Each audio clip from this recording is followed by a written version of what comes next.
Bienvenidos a mi nuevo canal, El Código Abierto. Empezamos.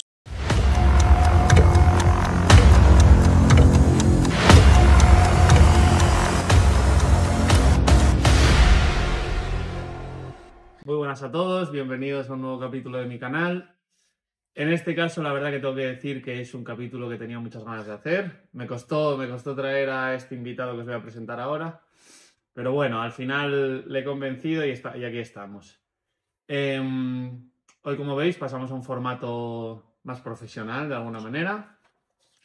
Porque vamos a hablar no solamente de la carrera académica de nuestro invitado, que es sin duda una cosa excelente, fantástica y de la cual tenemos que tratar un poco, sino que también vamos a hablar de algún tema técnico a raíz de ciertos, bueno, podemos decir controversias que han surgido en alguna materia y que además justo coincide con la salida de nuestro libro, del cual él es uno de los coautores, faltarían los otros dos, pero también me han prometido que en algún momento vendrán por aquí, sobre todo Diego, seguro que viene para hacer el próximo podcast, que quiero hacerlo sobre un tema también de actualidad. Y bueno,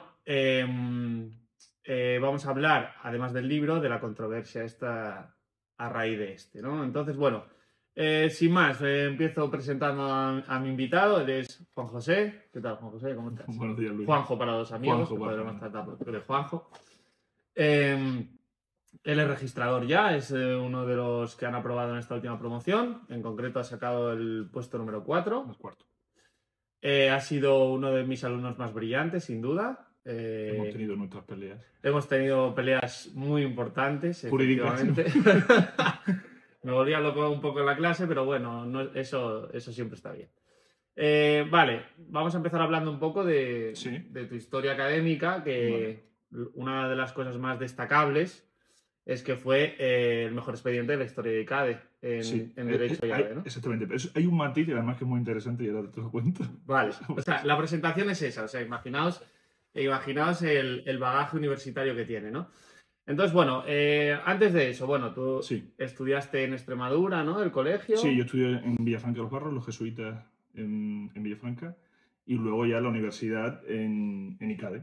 Hice Derecho y ADE, E3, en la nomenclatura propia de la casa. Correcto. La Santa Casa. Sí. Exacto. E3, que es Derecho y ADE. Derecho y ADE. Para los que piensen que pueden estudiar Derecho y tal, E3 es la típica salida que se estudia en ICADE, que es Derecho y ADE. Derecho y ADE, o sea, todas las carreras son muy competitivas, pero especialmente Derecho y ADE, como por la versatilidad que tienen los dos grados, quizás es la que abre más si quieres decantarte por el mundo de la consultoría o asesoría, o si quieres más el mundo jurídico, digamos que abre las dos vías. Y es bastante habitual que la gente pues haga un año prácticas en una consultora económica y luego en un despacho. O sea, es decir, que si alguien está pensando en hacer derecho, pero tampoco sabe muy bien si decantarse solamente por el mundo jurídico, esta opción es una opción muy buena, desde luego, porque te da la versatilidad de poder ir bien a la parte de oposiciones, bien a la parte de abogacía, pero también a la parte de consultoría, ¿no? Es verdad que del perfil de los compañeros siempre hay un porcentaje elevado de opositores, sobre todo, fíjate, de registros y notaría. Claro, bueno, de eso lo hablaremos compañeros también de la promoción, o sea, algunos hay de judicatura y de otra, pero sobre todo registros y notaría. Sí, porque o sea, este año de la promoción sois bastantes de ICADE, ¿no? Sí, somos 8. 8 personas. 8 de 45, bueno. De 45 está muy bien. Sí. Joder. Vale, vamos poco a poco. O sea, ¿cómo fue tu decisión de estudiar Derecho? ¿Por qué en ICADE?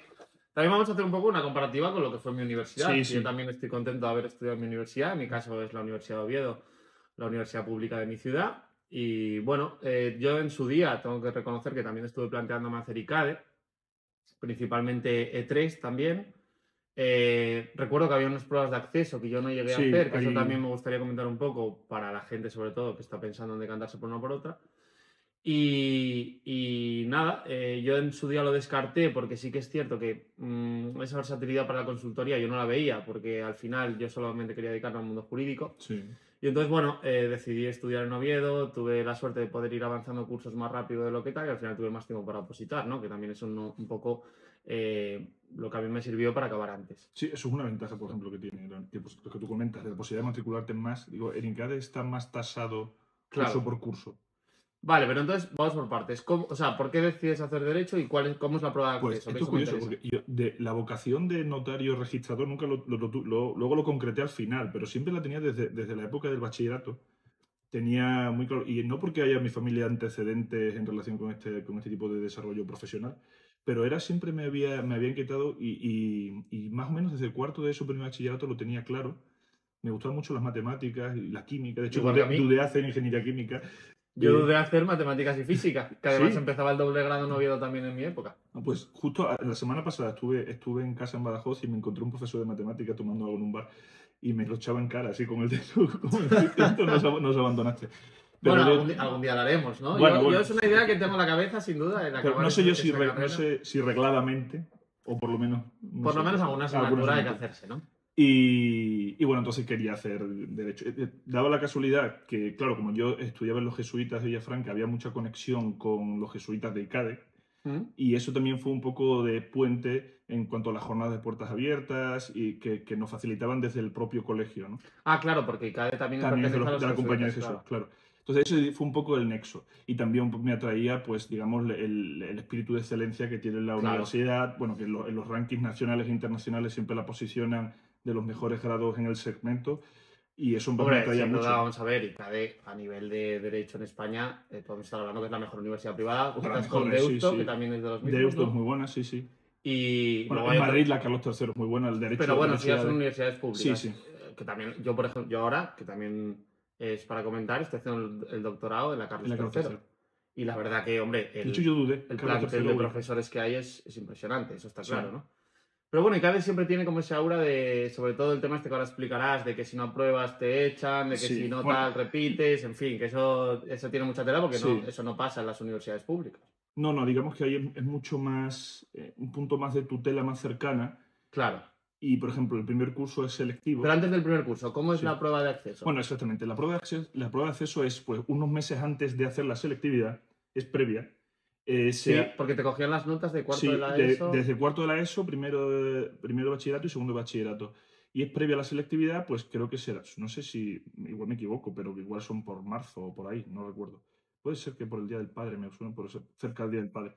Y bueno, pues vas a la universidad, que es curioso, cortan a Alberto Aguilera porque Claro. se monta tal aglomeración y bueno, pues son unas pruebas de matemáticas, inglés, historia, conocimiento general, pues cultura general y luego hay un psicotécnico y creo que ya está. ¿Y son difíciles las pruebas? No, o sea, no son ni fáciles ni difíciles, simplemente, o sea, me dice, tú ves que vas respondiendo, la cuestión es que... Sí, luego... que uno puede tener más que tú y Sí, te quedas sin sí, plaza, o sea, ¿no? no es fácil ni difícil, que es como la oposición, todo es relativo, Claro. depende de tus compañeros. Entonces, bueno, sí recuerdo, yo recuerdo que quizás la más así afilada era la de matemáticas, pero también depende a qué grado vayas a aplicar, pondera más una prueba u otra. Por ejemplo, Claro. E4, que es ADE internacional, pues que son 2 años en el extranjero, pues la prueba de inglés no solamente es mucho más dura, luego hay entrevistas, o si le vas a hacer un idioma que no sea inglés, tiene... Sí, que van un poco luego ponderados Con el respecto a perfil. lo que tú vayas a hacer. Claro, entonces es bastante habitual que incluso los que aplican pongan varios grados de la misma universidad, aunque no tengan nada que ver unos con otros. O sea, hay mucha gente que, digamos, que pondera el hecho de hacerlo en ICADE Claro. más que la carrera en sí. Sí, eso es muy curioso. Eso es súper curioso. Es muy curioso. Y bueno, y suelen entrar como un tercio de los solicitantes. ¿Un tercio de los solicitantes? El 33% de los solicitantes. Pero en realidad son unas pruebas duras. Sí, ahí es duro, un tercio, y luego, claro, está condicionado a que luego aportes las notas de la PAU. Claro. ¿Y cómo pondera la prueba con respecto a las notas de la PAU? Pues ahí ya me pilla, porque no lo tengo Mitad y mitad, no lo tengo en yo creo mente. que No sé afirmarte, sé que pondera bastante el expediente previo del colegio, o sea, del instituto del colegio. Pero no sé cuánto pondera exactamente lo que es la PAU y lo que es las propias pruebas de acceso. Pero en ese sentido, me refiero un tercio de los solicitantes. Y luego me bastante... imagino que E3 estará más demandado que E3 es muy demandado. bueno, y por ejemplo, E6, que es ADE y Relaciones Internacionales, en su día, cuando se desarrolló el grado, el doble grado, era muy novedoso porque era de los primeros que había que combinaban ADE y Relaciones Internacionales. Y era, curiosamente, el más demandado, porque no había universidades que hacían esa combinación. Derecho y ADE había más. Sí, era demandado por único. Por único. Y en E3 sí que había mucha. Y quizá cuenta un poco los mentideros de la universidad, que el grado de 3 es que es como el más competitivo. Y yo no puedo decirlo porque no he estado en los otros, pero sí es verdad que la competitividad que se vivía en las aulas es Claro. fructífera porque muchas veces, o sea, tener sentado a tu lado a un crack hace que tú Claro. espolees al caballo. Hombre, ¿sabes? está claro. La comparativa te hace Entonces, mejor. claro, y es verdad que yo diría que el resultado medio de los grupos, además son grupos no muy grandes, son de 50 personas, una cosa así, el resultado medio yo notaba que eran bastante elevados. Yo veía a mis compañeros mucho nivel, mucho nivel.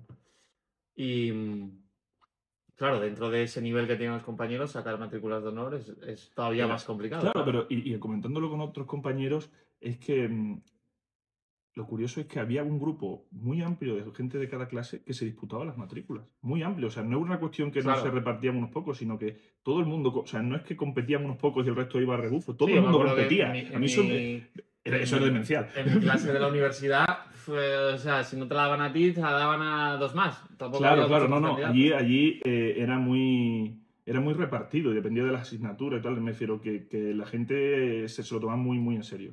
También es verdad que la asistencia es obligatoria, que eso también hace Claro. mucho. Eso O hace sea, mucho. si faltas a la clase, te suspenden directamente. Bueno, hay un porcentaje de horas. O sea, hay un número de horas que si ya no te dejan examinarte. O sea, si no. Claro. Que eso no pasa en la Sí, universidad pública. que no ¿no? pasa. Y vale, o sea, un poco nos hacemos una idea de lo que puede ser el examen de entrada, trabajar mucho en el colegio, si es lo que Sí, se quiere dedicar. es muy importante el peso no previo de tener las un mal notas. día, digamos, de alguna manera. No tener un mal día, sí. Hay gente, incluso yo, ahí había como academias que preparaban las pruebas de acceso de ICADE. ¿Ah, sí? Sí, que a lo mejor te hacían un intensivo de un par de semanas antes de las pruebas de acceso, un poco, y te cogían las de los años anteriores y las ibas tratando y tal. Vale, entonces, una vez ya dentro de la universidad, hemos conseguido entrar, esas pruebas duras, ¿cómo es el día a día? ¿Cómo son los cursos? ¿Cómo es la docencia? Pues ¿Qué mira, destacarías sobre todo? yo sobre todo es que destacaría el perfil profesional del cuerpo docente. O sea, hay evidentemente muchos profesores propios, o sea, profesores propios ordinarios, que sería equivalente en la universidad pública a catedrático. Sí, a catedrático. Pero o sea, digamos que hay mucho perfil profesional de profesor asociado que vienen pues de grandes despachos, grandes consultoras o incluso de grandes cuerpos del Estado, que da una formación muy orientada a la inserción laboral. Claro, y eso te motiva. Y eso te estudiante. motiva mucho porque Hombre. tú tienes como profesor, más allá de profesores propios excelentes que académicamente desarrollan una labor de investigación con publicaciones o sea, muy interesantes, y también tienes por otro lado ese perfil de que, por ejemplo, yo recuerdo que a mí de derecho financiero me lo daba pues a lo mejor el director financiero de BVA. Claro. O sea, ese tipo de perfiles, derecho de sociedades, recuerdo que me dio un socio de Garrigues que era excelente. O sea, y eso pues te acerca un poco al mundo del ejercicio, ¿no? Claro. Digamos que te mantiene en contacto permanente con la realidad que hay fuera de los muros de la universidad. Claro. Y eso hace que luego pues la inserción y la transición sea mucho más fácil. Y te ayuda también a decantarte profesionalmente, ¿no? Sí. Tienes el acceso a un tío que es socio de Uría, pues preguntarle cómo es su día a día, ¿no? Eso, desde luego, eso es una gran ventaja que tiene esa universidad. Sí, ¿no? de hecho, te motivas, además tienes la posibilidad de conocer lo que es el día a día de una persona a lo que tú puedes querer aspirar y te ayuda un poco luego a decantarte, claro. Es verdad que ese tipo de profesores dan las clases en las primeras horas del día, a las 8 de la mañana, porque Claro. luego a las 9 se van al despacho. Y probablemente estén hasta las 10 de la noche. Claro, por lo que sea. Y yo creo que también los despachos profesionales incentivan a sus propios abogados o socios, lo que fuese, sea, a dar clases en las universidades un poco porque es su escaparate en alguna medida. Es una manera de captar talento en la universidad. Sí, porque luego, ¿qué porcentaje hay de gente dedicada que se vaya a los despachos? La mayoría. Claro. Despachos o consultoras de las Big Four, la mayoría. Vale, y luego, este sistema de que si no apruebas te echan el primer año, luego repites y tal, ¿eso cómo funciona? Porque eso es muy conocido. Sí, o sea, es el primer año que es selectivo. Y es que si suspendes alguna asignatura en función de cuál sea y qué materia y el número de créditos que tenga y tal, te puede condicionar el número de asignaturas a las que puedes matricularte en segundo. O sea, no es que no te echan. La cuestión es que, claro, como ya te está condicionando el número de matrículas que te puedes hacer para el siguiente curso, ya te está obligando a ir un año por detrás, con lo cual mucha gente se sale. Claro, entonces, digamos, o sea, es un poco selectivo en el sentido de, bueno, si quieres seguir avanzando tienes que ir un poco a un ritmo más lento. Claro, y mucha gente pues prefiere, Claro. no quiere pasar por eso. Pero yo creo que me parece que es una herramienta bastante interesante, primero, porque no te echan, y segundo, te hace responsable de tus propios actos. Hombre, Y segundo, es una manera, por lo menos yo lo he visto en compañeros, que cuando llegamos, yo soy de Badajoz, y cuando llegan cada uno de su casa a Madrid, el primer año en Madrid, pues yo estaba en un colegio mayor y descubres un poco la capital, hombre, hay gente que pierde los papeles un poco. hombre. Entonces el hecho de tener, como digamos, el pepito grillo de ten cuidado que este año es selectivo, Sí, pues es fundamental. hace que, digamos, tengas cierto control o cierta reticencia a, pues, a darte a la Sí, a faramaya. la mala vida, vamos. Sí. Porque además se junta que estarás en un colegio mayor, casi el 90% de los estudiantes, porque vienen de fuera. Sí, claro, de primero todo. En el Entonces, colegio es una mayor manera de. O conoces sea, a gente, que si las novatadas, que si no sé qué, ¿no? yo veo que es una herramienta que, hombre, que es una faena porque luego condiciona un poco el desarrollo de los cursos, pero sí que es una manera de un toque de atención de, ojo, que te están vigilando. Sí, desde luego a mí me parece una buena medida. O sea, en las universidades públicas que no hay esta medida, la selección es mucho más una selección natural. O sea, empiezan 250 personas, avanzan 200, 150 y al final acaba siendo 4 en clase en quinto de carrera, en mi caso, ¿no? Y ahora será cuarto. Pero bueno, sí, o sea, sin duda es una forma de que además un chaval que ya de por sí es un buen estudiante, que está en ICADE, que ha pasado las pruebas estas que decimos de acceso y tal, que no pierda un poco la cabeza Claro. el primer año en la capital y que se pueda un poco, Sí, de alguna manera, perder, ¿no? se puede considerar que es un poco paternalista, pero funciona. Bueno, pero si funciona está bien, ¿no? Vale, y luego el resto de cursos, ¿cómo funciona? Pues luego ya son, el de grado de Derecho ya son 5 años, y a partir de tercero te puedes ya ir de intercambios, puedes irte por Derecho o por ADE. Ah, eso no sabía. Sí, o incluso los dos. O sea, hay gente que se va, por ejemplo, mi hermana está ahora de Erasmus por ADE, y el año que viene, ella hace 3 también. Y ella está planteándose irse el año que viene por ¿Tú Derecho. hiciste Erasmus? No, no. Yo no lo hice porque me cogió el COVID.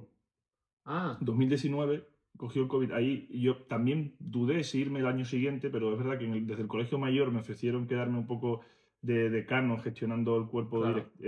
miembro del cuerpo directivo, y me compensaba, y al final me quedé. Una espinita que tengo ahí. O sea, Sí, yo no me fui por el destino- hecho de hacer varios cursos y al Sí. final también es una espinita que tengo clavada. Sí, O sea, el destino no ha querido yo que me vaya al extranjero, porque luego en cuarto, con las prácticas, y CADE también ofrece prácticas internacionales, y con el despacho Uria Menéndez iba a irme a la oficina de Nueva York con el despacho durante el que verano. también es una experiencia Que era una bonita, ¿no? experiencia, y yo estaba muy ilusionado, pero digo, compenso, digo, no me he ido de Erasmus, pero si ahora me voy 2 o 3 meses a Nueva York Claro. con el despacho, genial. Pues tampoco al final se canceló también por el COVID, con lo cual me refiero. La ¿no? verdad que el COVID ha sido Sí. para todo eso demoledor, ¿no? Vale, o sea, y si no apruebas alguna asignatura, ¿puedes pasar de curso? Eso Sí, sin problema. pero solo selectivo primero. Ah, vale, o sea, luego te vas Sí, matriculando luego ya normal. puedes arrastrar alguna de atrás y tal, eso sí, no hay problema. Vale.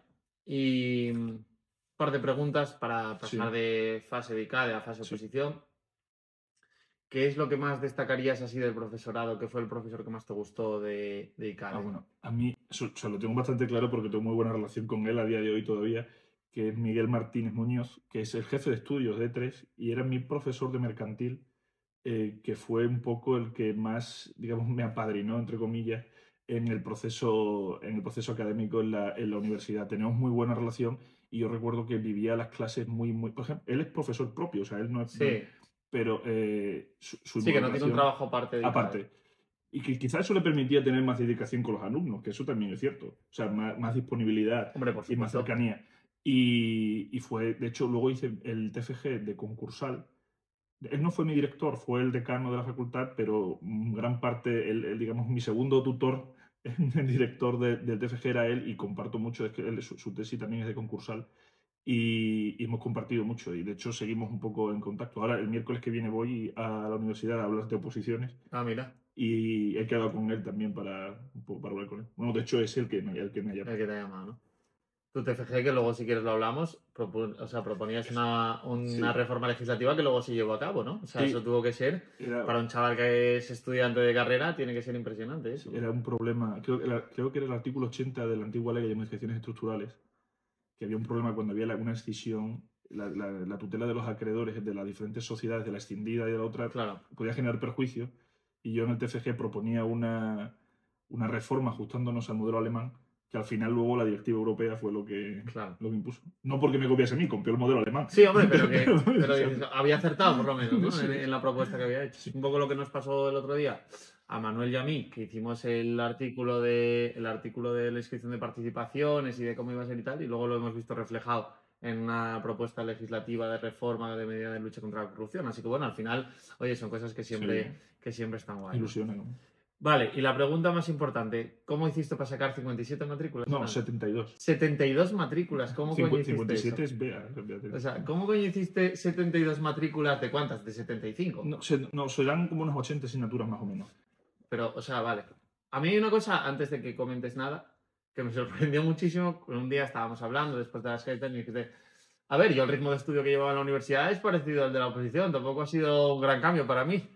O sea, cuéntanos un poco eso, porque eso sí que es una hazaña que yo creo que poca gente te va a poder superar si es que hay alguien. O sea, es cierto, son 72 matrículas, son 75, hay 3 que no las cuento porque son de asignaturas propias de la universidad que no son reconocidas del grado. Sí. Por ejemplo, en ICADE también tenemos alguna asignatura de ética social y ese tipo de cuestiones que no están computadas dentro del grado, son como de título propio, que esas no las computo. Son 72 y simplemente es, yo que vivía con mucha pasión la universidad y era como afán con mucha responsabilidad. O sea, yo sabía lo que había supuesto y el sacrificio que estaba generando en casa ir a ICADE. Bueno, yo tenía la beca de la Fundación Endesa cuando estaba en ICADE, la beca de excelencia, porque... ¿Y te cubrían la parte de los honorarios y aparte yo estaba en un colegio mayor porque yo venía de Badajoz. Claro. Entonces yo sabía el coste que eso suponía en casa y yo me sentía como muy... O sea, no me sentía mal, pero me sentía muy responsable. Sí, el sentimiento de responsabilidad. Muy responsable y aparte que me entusiasmaba y me gustaba lo que yo hacía. O sea, para mí el estudio de algo que me gustaba nunca ha sido una tortura. Exacto. Hombre, también te gusta tener tiempo libre, dedicarte a otras cosas, pero bueno, que por lo menos es algo que te gusta, ¿no? Pero siempre hay alguna asignatura que no te gusta. Claro. ¿No? O sea, me refiero... te puede gustar mucho mercantil, pero hombre, igual procesal no te gusta tanto. Sí. O yo qué sé, financiero, en el caso que he tenido en la universidad, ¿no? Entonces, ¿cómo hacías para que...? O sea, porque vamos a ver, yo siempre he estudiado muy bien también, siempre he sacado matrículas y tal. Pero claro, es que sacar 72 matrículas de 80 o 75 de 80 es no tener margen de error durante toda la carrera. Ese es el tema que al final es una losa que te tendrá que ir pesando, ¿no? Sí, pero si te digo la verdad, cuanto más al principio en primero y segundo de carrera, cuando más trabajaba y buscaba la excelencia, un poco por ese sentimiento de responsabilidad y también siendo muy consciente de la trascendencia que tiene los resultados luego quizá en la vida laboral. Claro. Bueno, quizá en el sector nuestro que es de oposición, pues si con que tengas un derecho y luego trabajas bien la oposición no hay problema.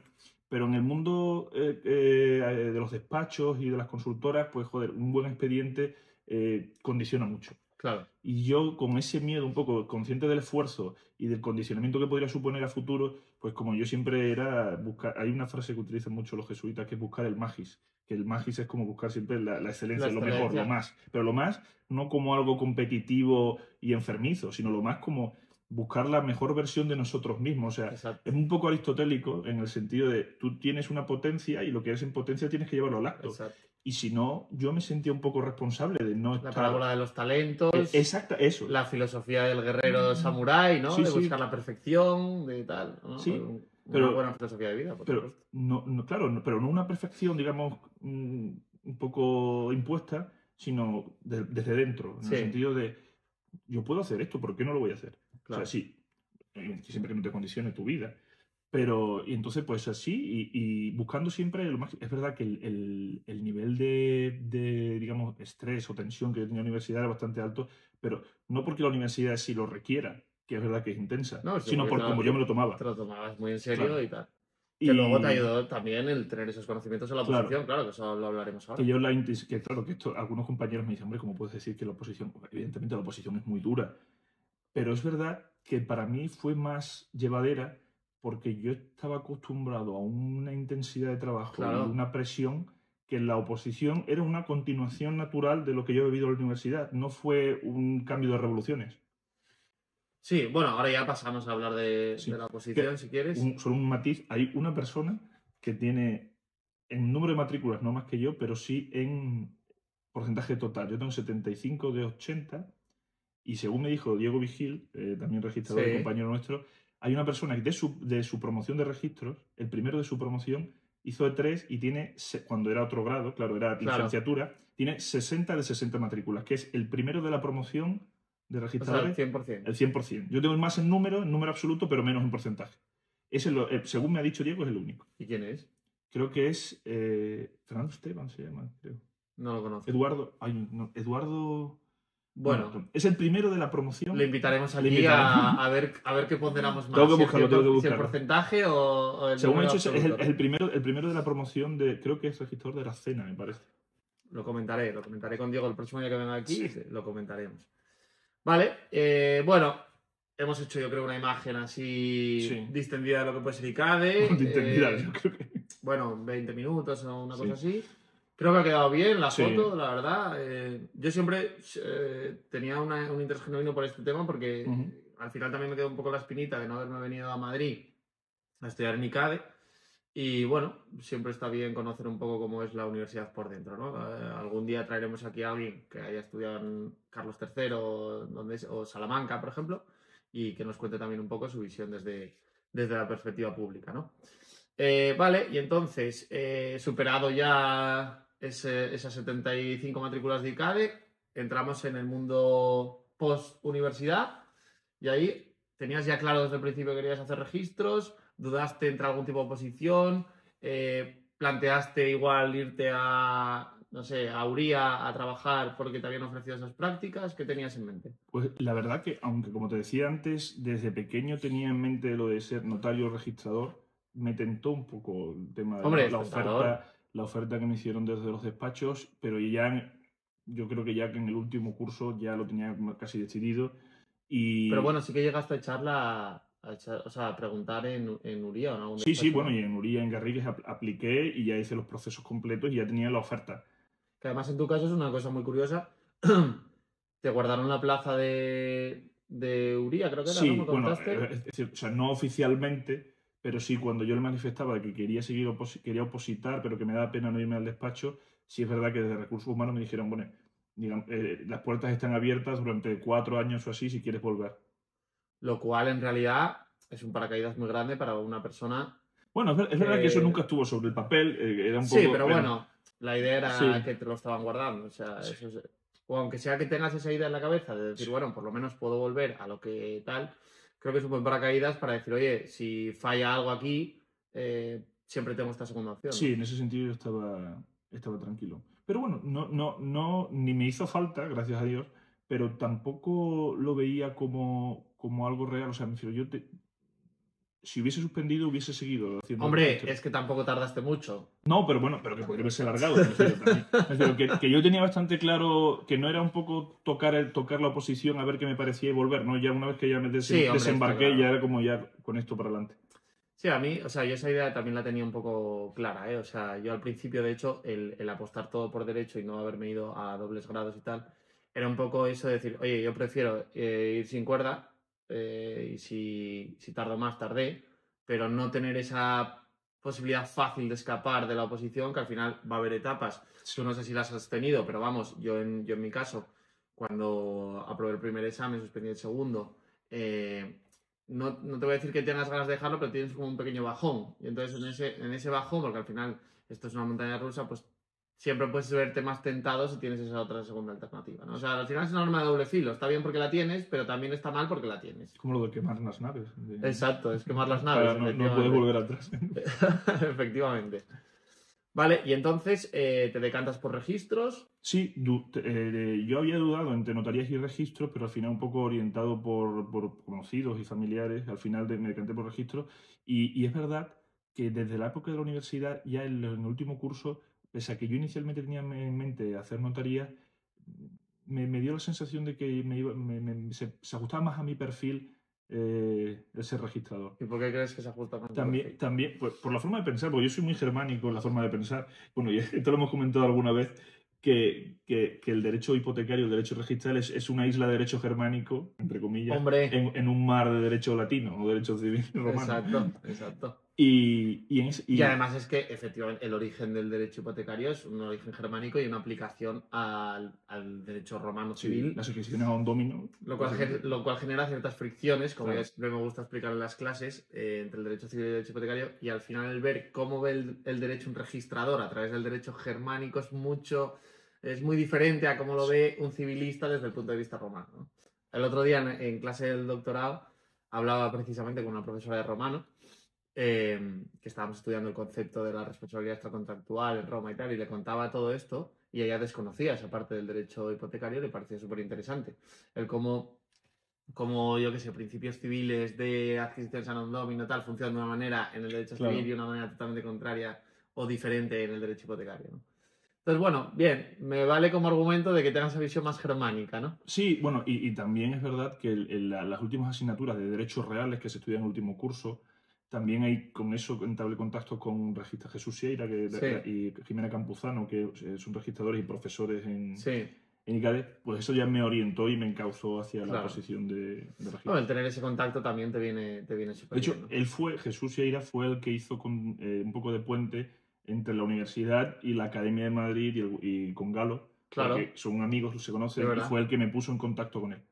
Galo, que me dijo que iba a venir al podcast. Tiene que venir. Así que tomo la palabra y le espero por aquí cuando él quiera, ¿no?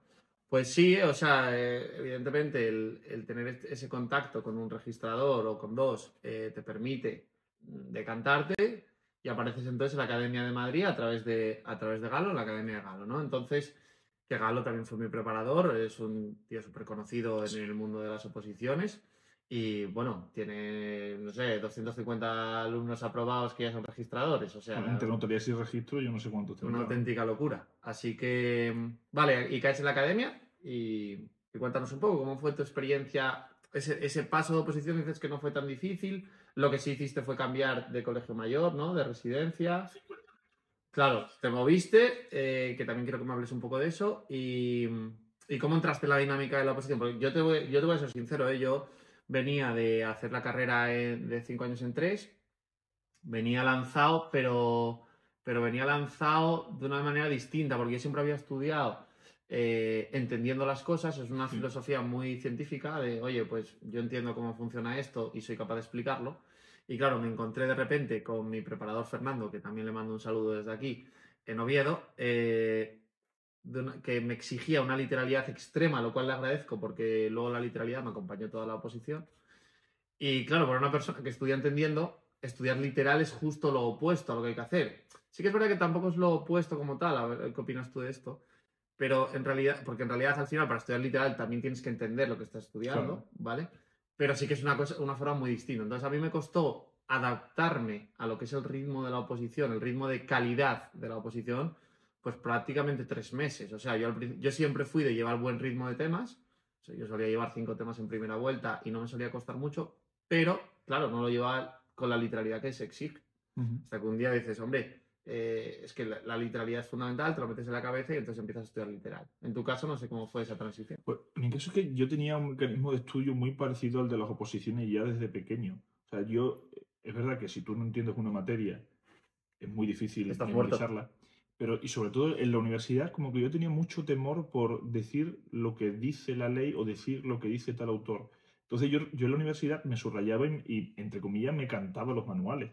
Claro. O sea, no me los cantaba con el mismo rigor que un tema. Bueno, claro, es que tú o sea, claro, partiendo del enfoque que nos contabas antes, de que si tienes que sacar matrículas, de si te lo tomas en serio y no sé qué, y tienes que competir con gente muy buena, o estudias de esa manera, o alguien se lo va a estudiar mejor que tú. Claro, entonces, pues yo cogía los manuales, yo recuerdo manuales de derecho penal de 600, 700 páginas, subrayado y cantado entero. O sea, no ajustándome tanto como en nuestros temas, pero sí cantado y un poco murmurado varias vueltas cada manual. Y eso... Y los artículos literales también. Y los artículos casi literales. No, hombre, no, luego la oposición mucho más. Pero digamos que incluso lo que es doctrina me daba mucha seguridad y me quitaba cierta incertidumbre en relación con lo que lo que dice Castán es esto o más o menos lo que estoy diciendo. Ya. Entonces, y esas cosas, un poco para buscar la excelencia en el resultado óptimo del examen, pues digo, joder, si me ajusto... Sí, no hay margen de error. Me acuerdo un examen de Derecho Constitucional que estábamos todos en el aula, sentados ya todos los compañeros, nos pusieron el examen delante y había preguntas que no se correspondían a nuestro temario. No sé por qué. Y yo levanté la mano. Digo, esto no está en el programa. Y me dijo la profesora, bueno, sí, ustedes se tienen que leer el manual, eso está en el manual. Y fue yo el que dije, señor, esto no está en el manual. O sea, te sabías el manual y sabías que no estaba. Y luego comprobó y cambiaron la pregunta. Luego al salir mis amigos me invitaron a una cerveza. Hombre. ¿Y cuál era la pregunta, te acuerdas? Era algo del control del gobierno, no recuerdo exactamente cuál era. Vale, entonces, en tu caso, esa transición fue una cosa natural. Sí.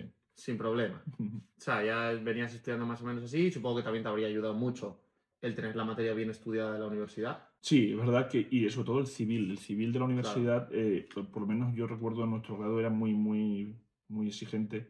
Eso es algo que yo, desde mi punto de vista, claro, sí que es verdad que yo no tenía el tiempo físico para sacar 25 asignaturas en un año y estudiarte el civil a nivel de la oposición. Eso está claro.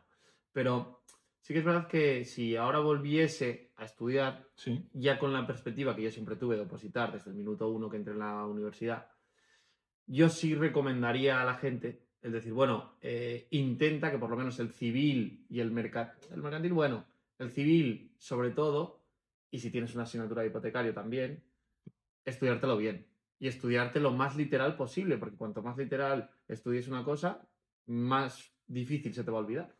O sea, yo ya te digo, los artículos no tanto, pero sí los tenía. Por ejemplo, yo recuerdo, claro, como estudiado los manuales, pues en el sistema de Derecho Civil de Díez Picazo, que lo teníamos, claro. Yo lo tenía subrayado, tal. Entonces, luego en la oposición, en los temas de la oposición, muchos de los párrafos están cogidos del sistema de...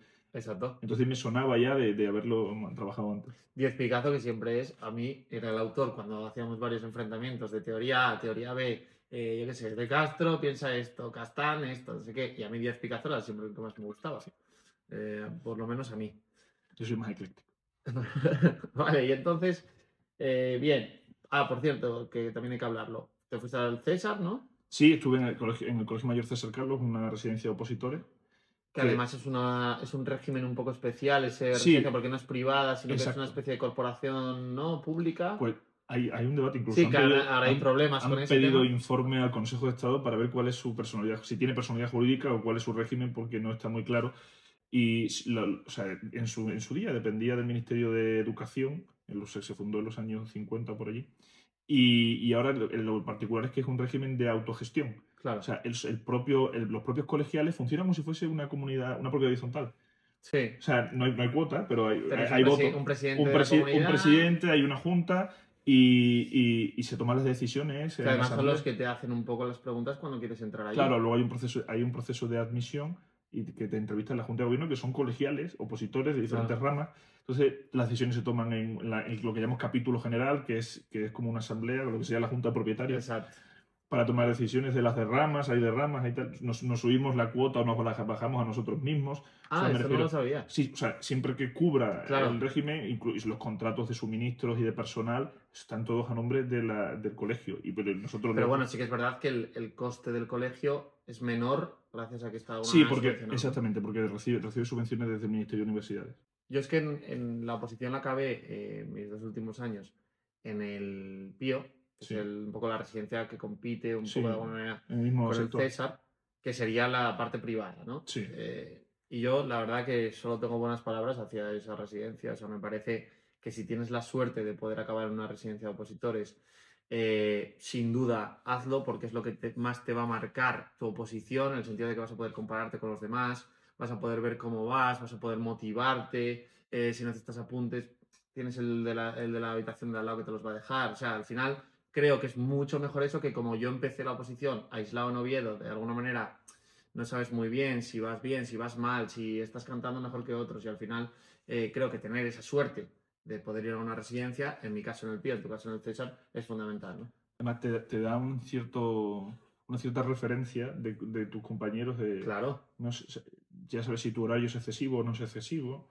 Y sobre todo no por competir, por competencia mala, sino al revés. Esto es una oposición, o sea, ahí sí que te tienes que medir con los demás. Entonces, tienes que ver si estás siendo demasiado flojo en X cosa o si tienes que meter más horas de estudio porque el de al lado las está metiendo y te motivas, ¿no? Es como el ciclismo. Exacto.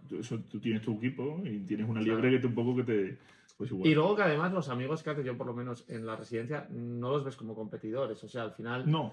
yo en general, la gente que conocía que estudiaba registros conmigo, nunca los he visto como competidores en el sentido de que al final siempre pensaba, bueno, es que hay 45 plazas, o sea, podemos aprobar aquí todos los que somos, ¿no? Bueno, de hecho, en esta promoción de registros hemos aprobado 4 del Colegio Mayor del César Carlos, que son los 4, digamos, que llevamos ya un timing ya como para poder presentarnos con cierta solvencia, en el sentido que hemos entrado los 4 de golpe, Sí. que hacía muchísimo tiempo que en el César Carlos... Bueno, Álvaro además aprobó rapidísimo, en 2 años. Álvaro en 2 años. En 2 años, que eso sí. 2 años y poco. De hecho, creo que el segundo examen se lo tuvo que estudiar...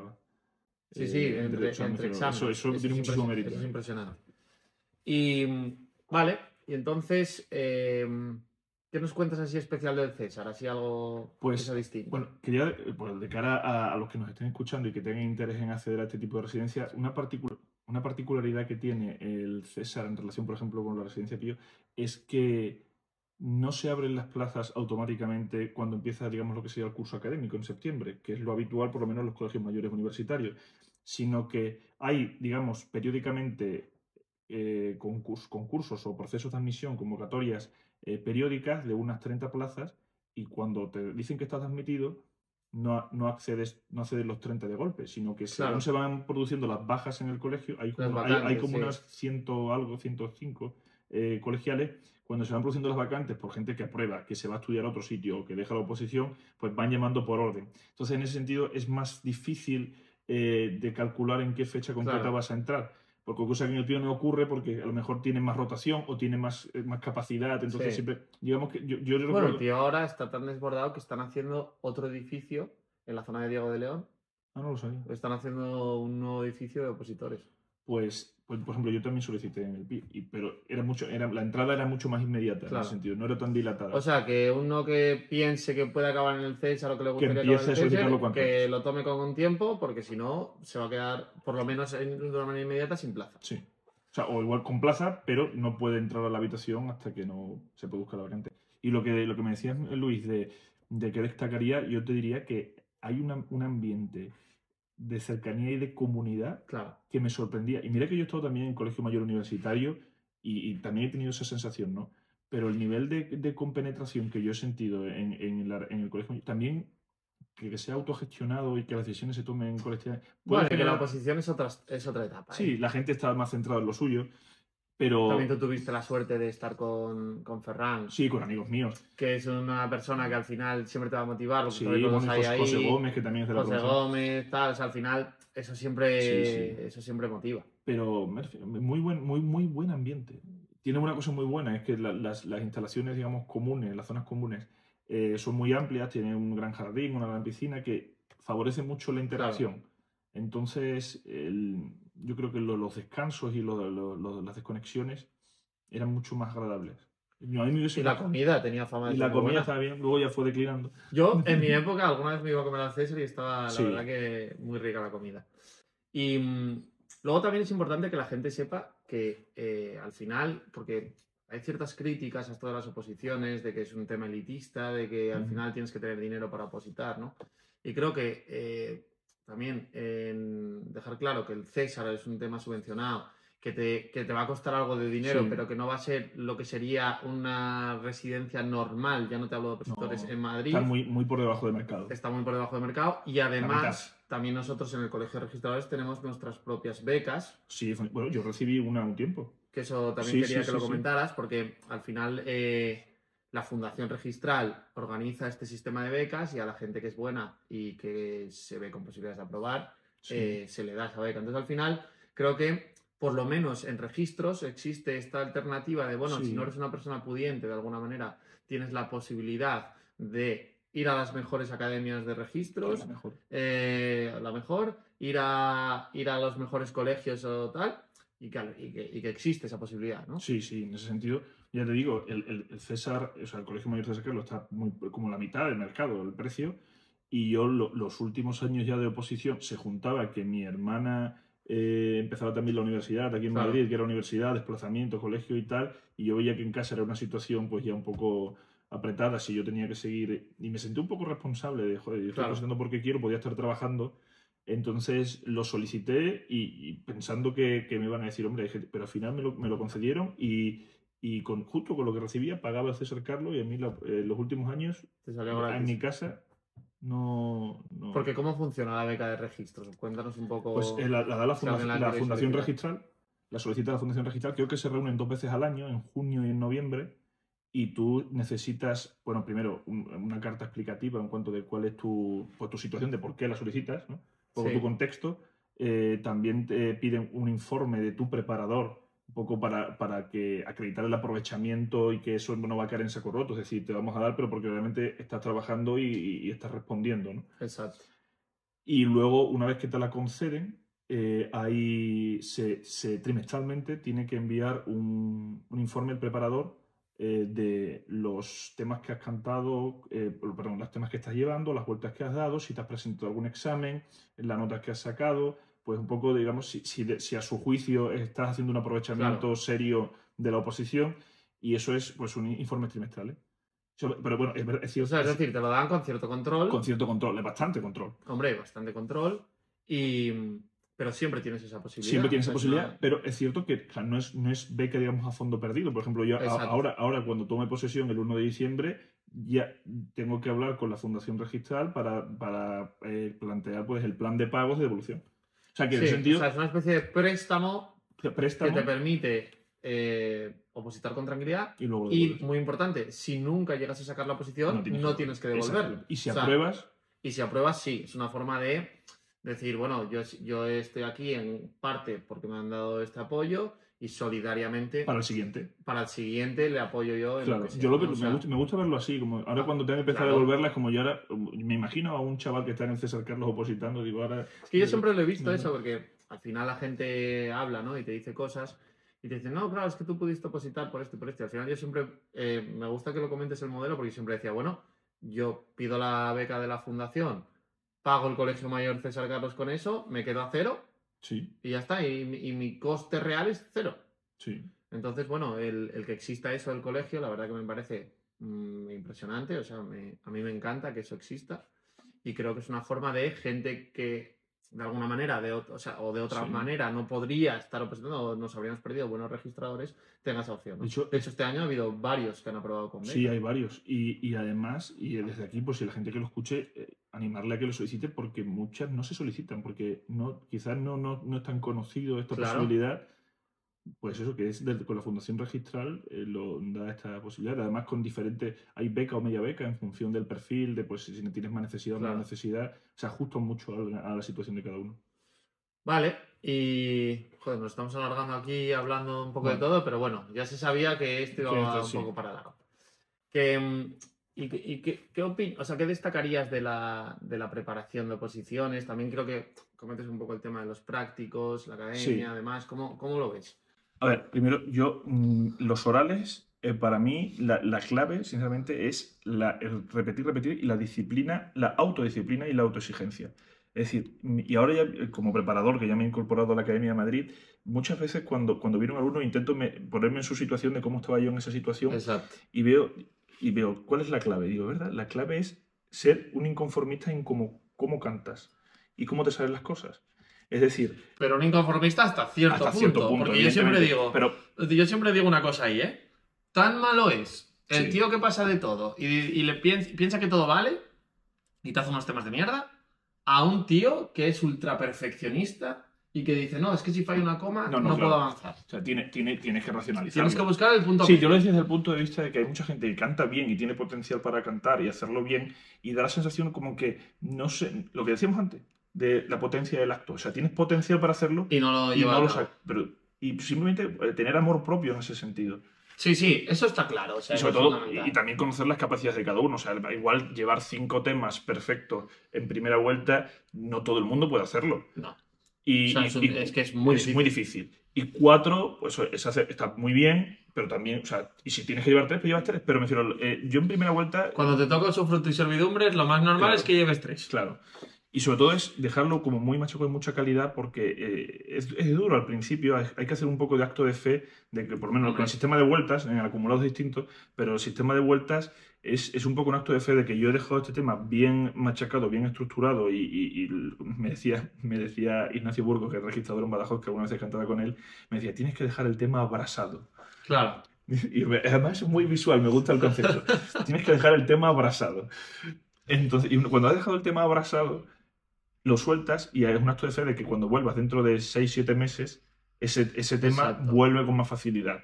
Y es verdad que en las primeras vueltas se hace muy cuesta arriba, sobre todo cuando ves el programa y ves que son 125 temas de civil, que te parece una montaña, pero no puedes pensarlo, tiene que ser esta semana 5 temas, esta semana 5 temas. Y yo creo que la clave, lo que preguntabas, es la fragmentación mental de los esfuerzos.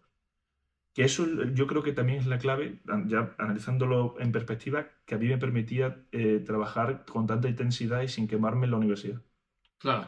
Que es no pensar en la guerra, pensar en las batallas. Hombre, por supuesto. Y es la clave, es decir, yo me da igual los 125 temas, yo tengo estos 4 temas para esta semana. Exacto. Y para mí solo existe la compraventa. Esa es la única forma no hay de más, depositar. No existe más negocios jurídicos que la compraventa y es que yo quiero hacerme un experto en la compraventa. Exacto. Como empieces a pensar, ¿qué coño hago yo mirando la compraventa? Si me quedan 75 temas por delante, Claro. Estás muerto. O sea, estás muerto porque no te da. O sea, aquí es lo que dices tú, es un salto de fe, es una confianza en que esto, poco a poco, día a día, al final me lo acabaré sabiendo. Y para mí, la clave de poder llegar a saberte un día 180 y pico temas el día del examen es que tú hayas estudiado literal. Sí. Si tú has estudiado literal, la literalidad te acompañará. Yo a día de hoy me sé muchísimos artículos literales porque te acompaña. Es como saberse el Padre Nuestro. Eso no te va a olvidar nunca. Ahora, si tú intentas estudiar esto no literal, entonces meterte todos esos temas es imposible. Un preparador me decía un símil que me gustaba mucho, que es que como cuando tú haces un surco en el suelo. Si tú haces un surco y cuando das la siguiente vuelta haces el surco exactamente por el mismo sitio, cada vez es más profundo. Pero si, como la literalidad, Exacto. Si no lo dices exactamente igual, ya el surco no es igual, es paralelo. Exacto. Entonces ya son muchos surcos, no es el mismo surco que tú vas profundizando. Me parece una comparativa espectacular. Entonces, ¿no? y esa es la clave de esto. Y sobre todo también que comprender lo que estás estudiando. Es importante la literalidad, pero si no lo interiorizas, luego primero es mucho más difícil recordarlo. Hombre, por supuesto. Y segundo, te puede jugar muchos problemas y ya engarzamos con los casos prácticos. Claro. Que se da el perfil del opositor que tiene una memoria de elefante. Exacto. Y luego cuesta traducir eso a un entendimiento, digamos, más práctico de la... Y que luego en nuestro caso, en el caso de la oposición de registros, el examen práctico, yo siempre lo digo que es un poco cabroncete en el sentido de tienes que ponerte en la visión de un registrador. Y ser un registrador, si no conoces a uno, es muy difícil ponerse en abstracto en cómo piensa un registrador. Porque todo lo que has estudiado de derecho está enfocado a resolver conforme a un civilista, conforme a un mercantilista, ¿no? Pero nunca conforme a un hipotecarista. Entonces, eso para mí me parece lo más importante cuando empiezas con los casos prácticos y cuando notas, que es ponerte en el despacho del registrador y decir cómo ve el registrador este tema. Sí, que para eso es verdad que fue clave mucho para mí, ir a tus clases, pero porque es como introducir desde cero. Y yo creo que eso es muy mérito tuyo y no lo digo aquí porque sea de tu podcast. Tú sabes que si hace falta yo... Si hace falta me metes calle, ¿no? O sea, pero es cierto que a los opositores introducirles en esa visión inicial es muy difícil. Por lo menos difícil, sobre todo por la manera de pensar. No tanto por el contenido, porque la temática sea más o menos compleja y hay temas que son más sencillos y más complejos. Totalmente. Sino, digamos, lo que decíamos antes es la mentalidad germánica que decíamos. Exacto. O sea, eso transmitirlo e insertarlo de tal manera que te ponga el caso práctico que te ponga, aunque no te hayas estudiado concretamente esa figura que te están poniendo, sepas analizarlo desde los resortes y las perspectivas del registro. Eso es difícil. Es que eso es para mí es la clave de todo. Porque luego, una vez que tú tienes esa visión, resolver una cosa u otra es fácil. Claro. Porque tú ya tienes la visión, tú ya lo estás viendo de una determinada manera. Ahora, lo difícil de verdad es ver... Y para mí no hay nada que me dé más pena que ver a una persona que se va a presentar el examen práctico y te está comentando las cuestiones como si fuera un civilista, como si estuviera haciendo el examen de la carrera de civil. Sí. Ahí te das cuenta de que no ha cogido el chip. Y eso es muy difícil, porque una persona que está ya en los últimos puntos y no ha cogido esta visión ya está muy sentenciada. Es verdad, es difícil, pero me refiero, una vez que entra ese chip en tu cabeza, bueno, luego ya evidentemente puedes ir profundizando conocimiento, por ejemplo, una cosa que discutíamos, que a mí me gustan mucho las novedades de resolución y tal, que luego comentaré. Exacto. Y tú, digamos que tú tienes una perspectiva más a la hora de explicar, una perspectiva docente muy de estructura y esquema, pero claro, una vez esa estructura y esquema, a mí me gusta un poco, digamos, Claro, avanzar. ya a florituras. Pero es verdad que la base de la perspectiva y esa visión, sin eso no puedes llegar a lo otro. Exacto.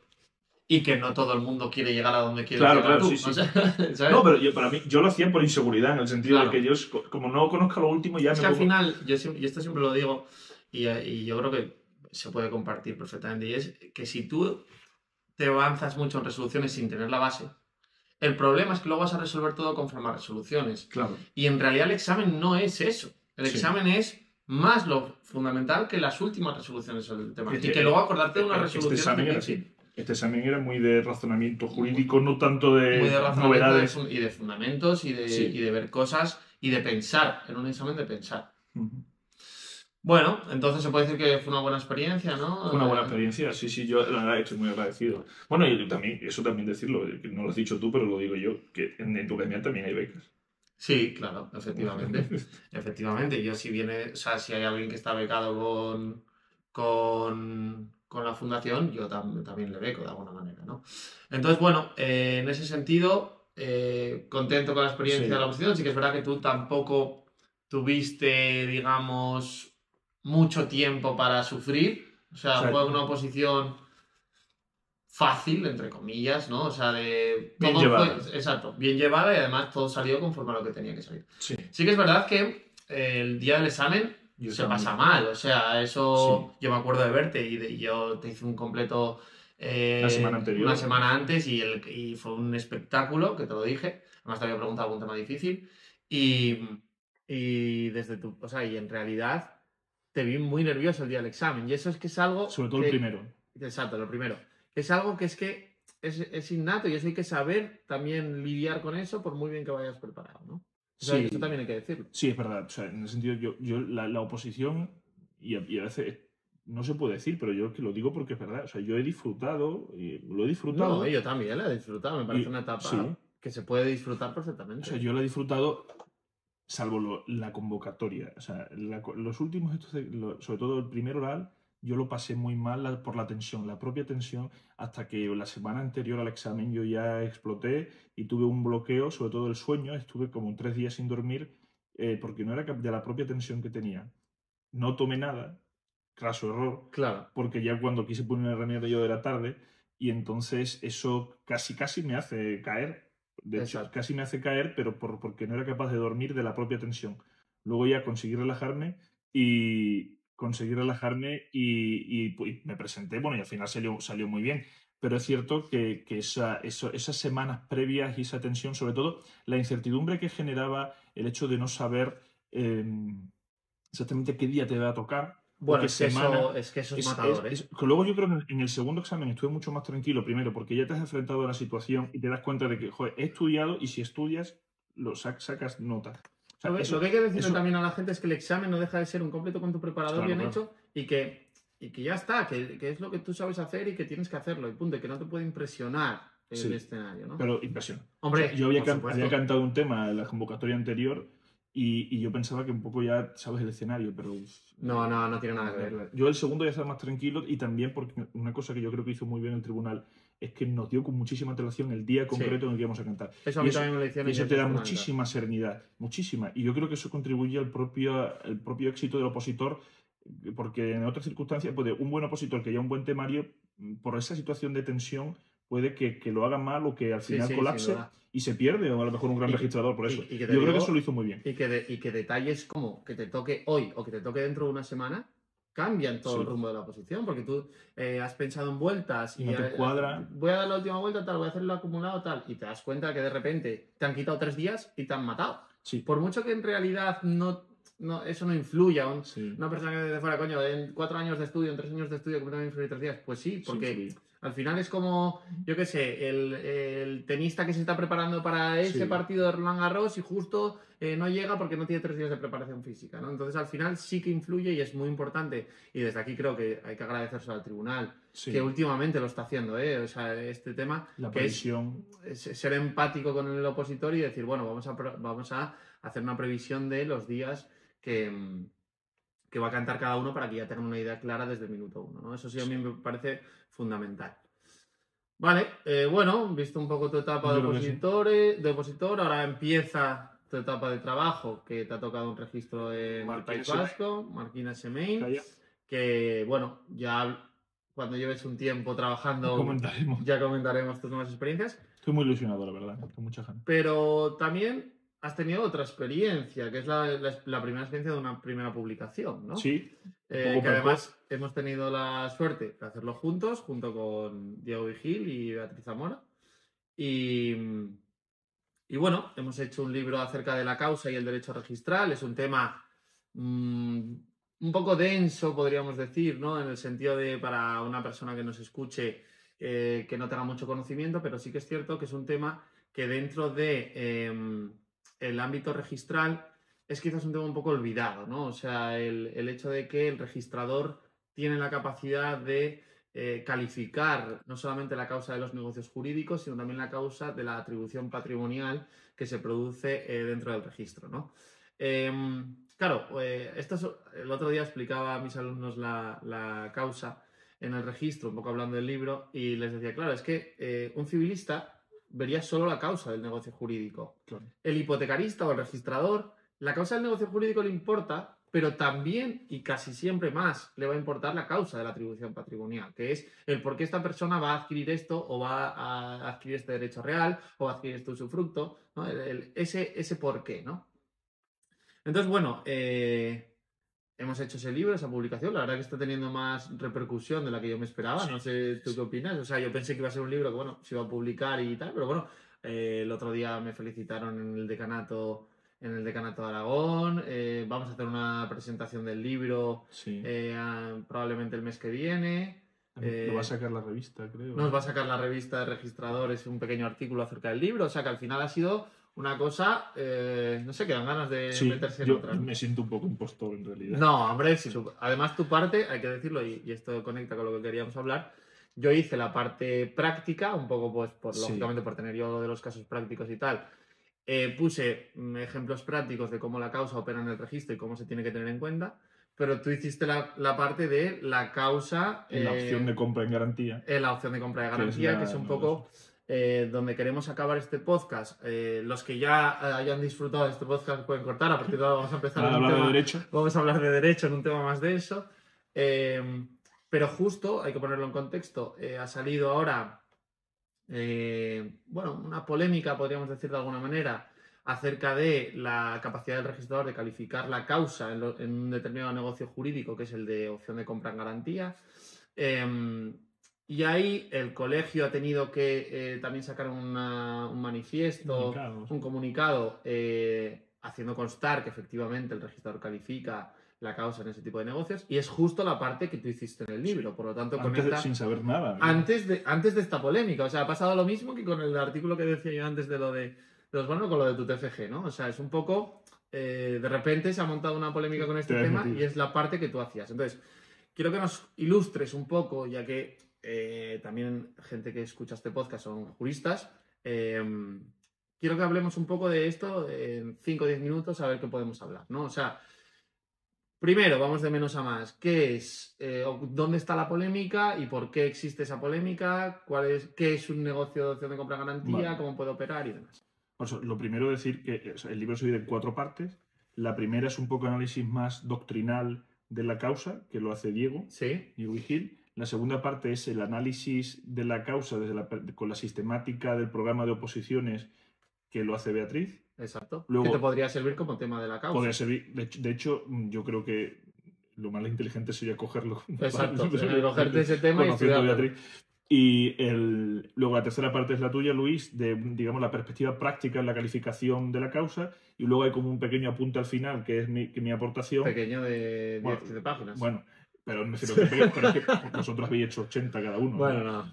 Y sobre, en general, la calificación de la causa en los negocios fiduciarios de garantía con las novedades de la opción de compra. Exacto.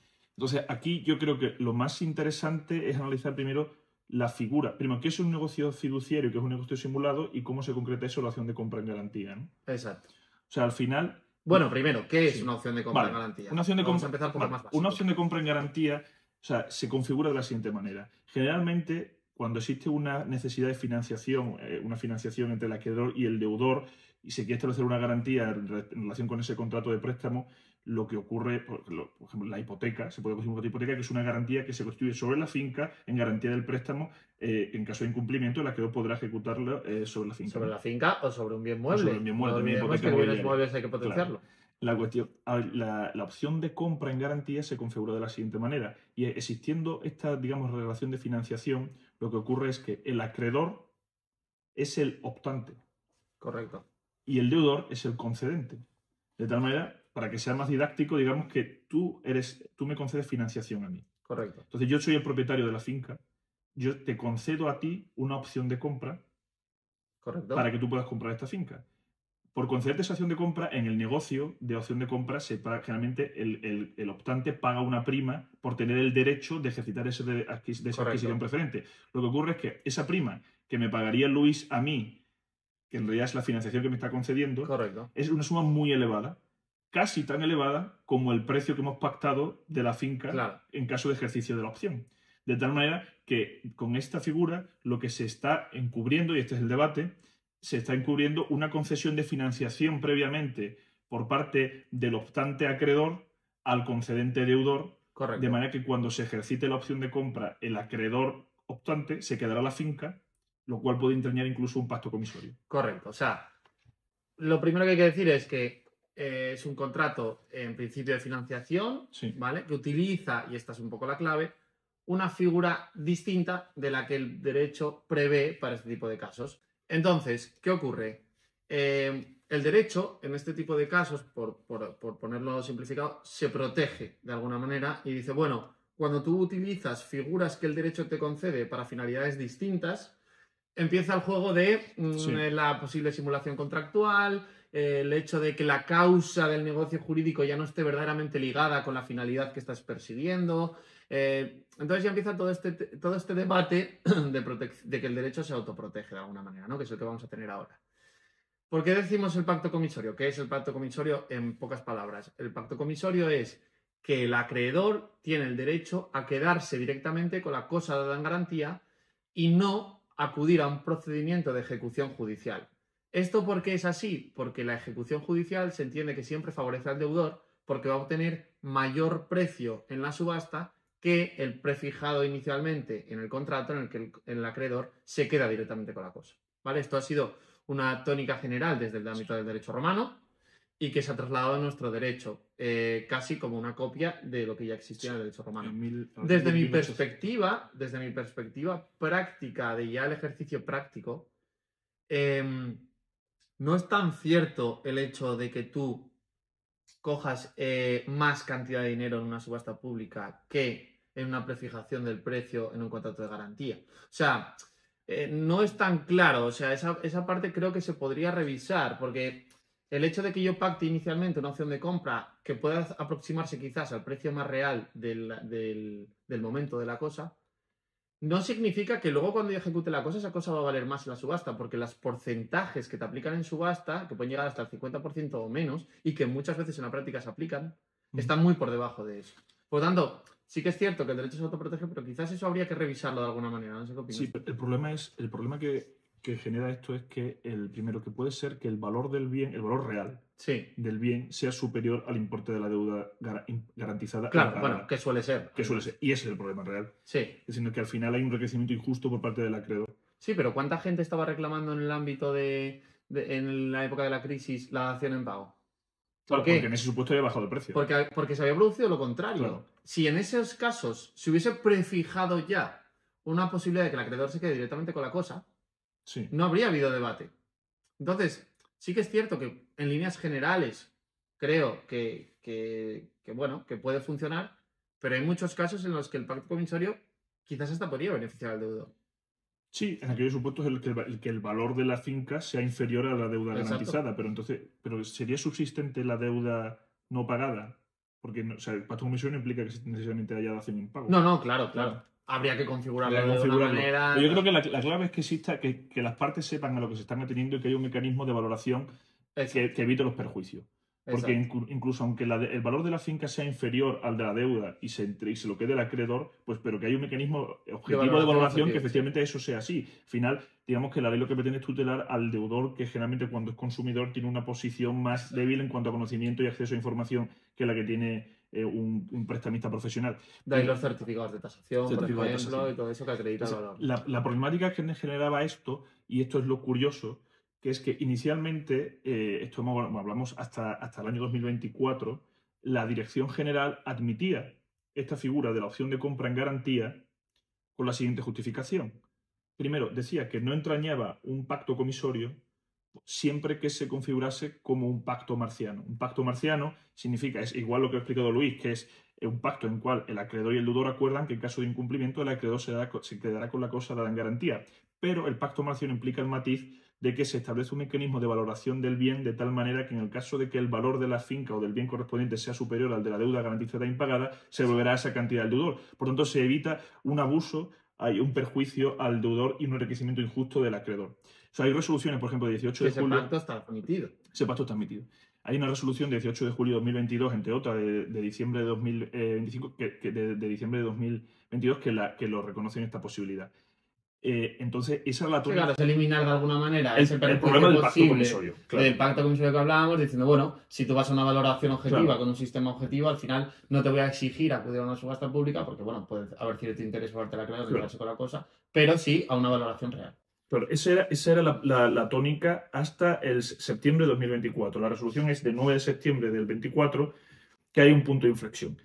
O sea, la problemática que se genera es a partir de septiembre del 24. Y es que como consecuencia de esas figuras que se venían admitiendo anteriormente, pues genera algunos supuestos pues, perjuicios a deudores, que al final quizás no tenían un conocimiento exacto de lo que estaban contratando, claro. pensando que estaban obteniendo una financiación a unas condiciones bastante interesantes, realmente están dando su casa a cambio de nada porque una vez ejecutada la opción de compra descuentan el importe de las cantidades adeudadas y se queda la casa del acreedor. Exacto. O sea, digamos que el problema que generaba era el desconocimiento de la situación real del deudor, de lo que estaba contratando. Y ante esta situación, la Dirección General cambia la postura y en esta resolución, de 9 de septiembre del 24, rechaza esta figura. Y es curioso, y aquí es donde entra el punto interesante de hablar de la causa, que ya no lo justifica el rechazo de estas figuras en la existencia de un pacto comisorio, porque, según la doctrina anterior, claro, en aquellos supuestos en los que hay un mecanismo objetivo de valoración del bien, podría soslayarse esa prohibición. Claro. Y además de esas hay muchas resoluciones. Ahora lo lleva a la causa. Y lo lleva a la causa diciendo que en realidad en este tipo de figuras se produce una desnaturalización de la causa propia del negocio de opción de compra. Que el negocio de opción de compra tiene una causa y una finalidad que es la concesión de un derecho de adquisición preferente al optante, y que cuando se concede una prima, cuando se otorga una prima tan alta y para el ejercicio de la opción se paga una cantidad igual a esa prima, descontando el importe de las cantidades adeudadas, se desnaturaliza la finalidad de conceder un derecho de adquisición por garantizar una financiación encubierta. Y este es el punto, ya no lo lleva. Es decir, precisamente de lo que va nuestro libro, es decir, has eliminado la causa básica de ese negocio jurídico, le has cambiado esa causa y le has metido una garantía donde no hay, en principio, más allá que transmisión de propiedad. Sí. Y entonces empieza el problema de la causa. Claro. Y aquí, este es, digamos, septiembre del 24. Luego hay otras que reitera la Dirección General en este mismo sentido, que es de 26 de marzo de 2025, que esa es más reciente. La cuestión es que ante esta situación hay voces discordantes. Algunos autores consideran que no puede presumirse necesariamente, digamos que hay varias posturas, algunos consideran que no puede presumirse necesariamente que el hecho de que exista una prima tan elevada implique necesariamente la concesión de una financiación previa. Exacto. Y aquí yo he leído alguno que dice, no le falta razón, pero me refiero, eso no, o sea, que existan supuestos que se dé esa circunstancia no lo puede extender. Por ejemplo, considera que puede darse la circunstancia que sea un contrato de compra, de compraventa, Sí. en el que en ese momento se paga la mayor parte del precio, no quieren formalizarlo por ejemplo, para dilatar la carga impositiva, Sí. entonces, y configurar una opción de compra en la que paga la mayor parte del precio y queda una parte por pagar que en Exacto. realidad es con el ejercicio. Que eso puede ocurrir, Sí. evidentemente. Claro. Eso me refiero y eso sería un negocio lícito.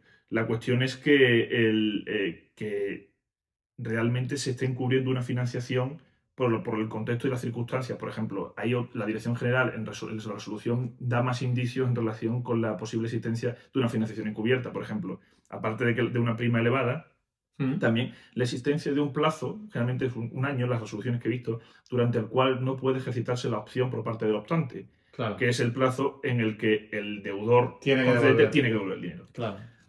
Es durante ese plazo. Y finalizado ese plazo, el concedente puede dejar sin efecto la opción de compra Exacto.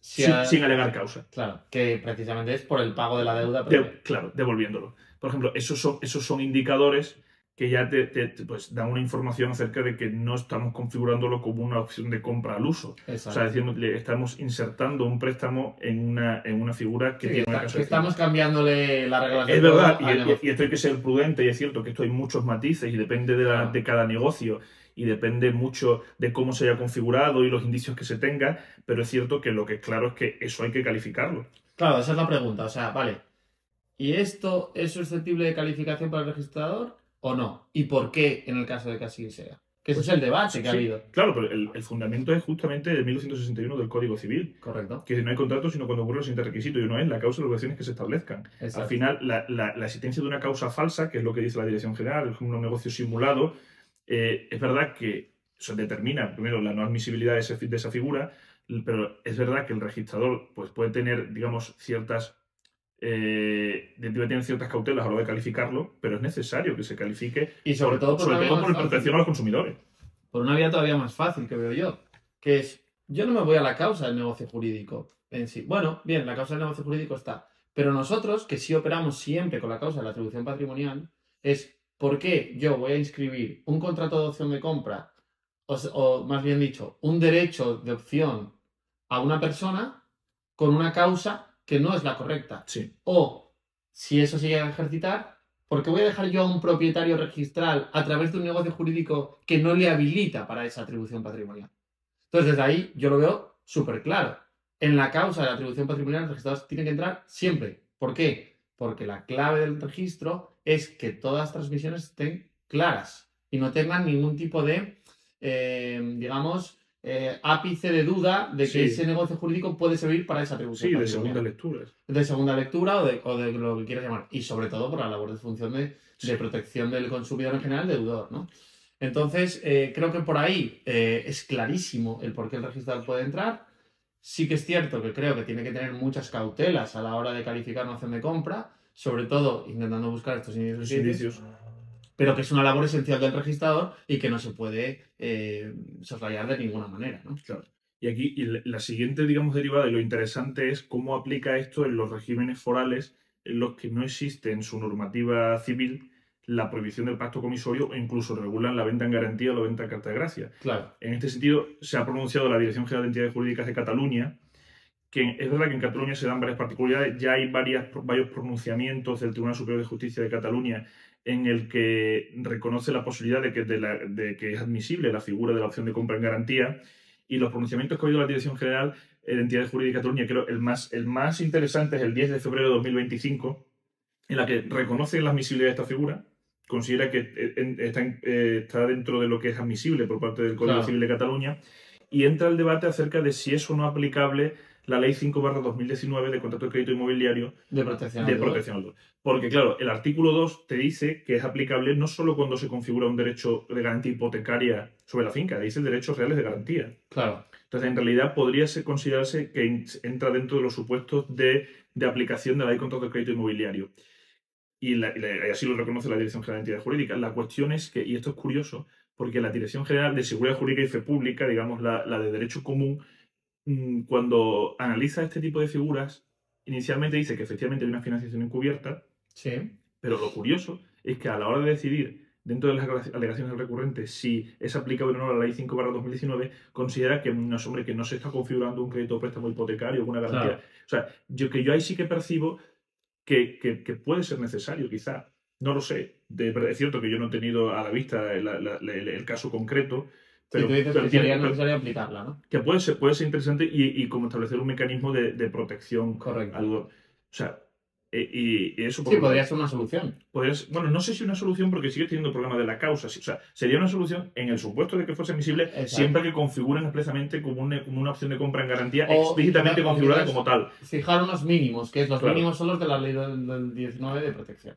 Claro. Ahora, a partir de ahí podemos entrar en el juego de la causa o podemos entrar en el juego del pacto comisorio, ¿no? O sea, eso es un poco Claro. la idea. Y hay un segundo problema, y es que para aplicar la Ley 5/2019 es verdad que no están sujetos a aquellos préstamos sin interés, que lo establece la ley. Exacto. Claro, aquí entras en el juego de qué es interés y qué no es interés. Que el hecho de que la prima sea superior al precio de ejercicio Exacto. es interés o no es interés. Porque ya ha habido algún pronunciamiento de la dirección que consideraba que eso no podía considerarse interés. Pero es verdad que ese pronunciamiento es previo al cambio de doctrina en 2024. Con lo cual, si consideras que sí eso es interés, Exacto. entonces ya sí entra Ya dentro del entra supuesto dentro de que del juego considera. del 19. Pero que todo esto tiene muchos matices muy interesantes.